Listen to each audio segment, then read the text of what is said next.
નમસ્કાર, આપ જોઈ રહ્યા છો નેશન પ્લસ ન્યૂઝ. હું છું આપની સાથે હેતલ ભગત. છોટાઉદેપુર જિલ્લામાં 443 મતદારોની હોમ વોટિંગ કરાવવા માટેની કામગીરી આરંભાઈ છે, જેમાંથી 255 મતદારોના ઘરે જઈ મતદાન કરાવાયું હતું. છોટાઉદેપુર જિલ્લામાં 85 વર્ષથી વધુ વયના તેમજ દિવ્યાંગ મતદારોના ઘરે મતદાન કરાવવા માટેની ટીમો પહોંચી હતી. જિલ્લામાં 3 અલગ અલગ વિધાનસભા હોય, વિધાનસભા દીઠ આવી ટીમો બનાવવામાં આવી હતી. 85 વર્ષથી વધુ વયના તેમજ દિવ્યાંગ મતદારો હોય અને તેઓ જો મતદાન મથકના બદલે પોતાના ઘરે બેસી મતદાન કરવા ઈચ્છતા હોય તો તેઓએ એક ફોર્મ ભરવાનું હતું, જેના આધારે ચૂંટણી તંત્ર એમના ઘરે ટીમ મોકલે છે.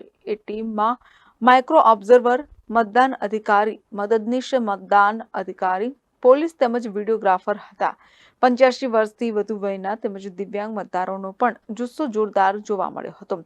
વહીવટી તંત્ર દ્વારા ચૂંટણીને લાગતી તમામ કામગીરી ચોકસાઈપૂર્વક કરાઈ રહી છે. Rehan Patel, Nation Plus News, Chhotaudepur. સમાચારોના સતત અપડેટ માટે નેશન પ્લસ ન્યૂઝના યુટ્યુબ ચેનલને સબસ્ક્રાઇબ કરો, બેલ આઇકન દબાવો અને ફોલો કરો ઇન્સ્ટાગ્રામ, ફેસબુક અને ટ્વિટર પર.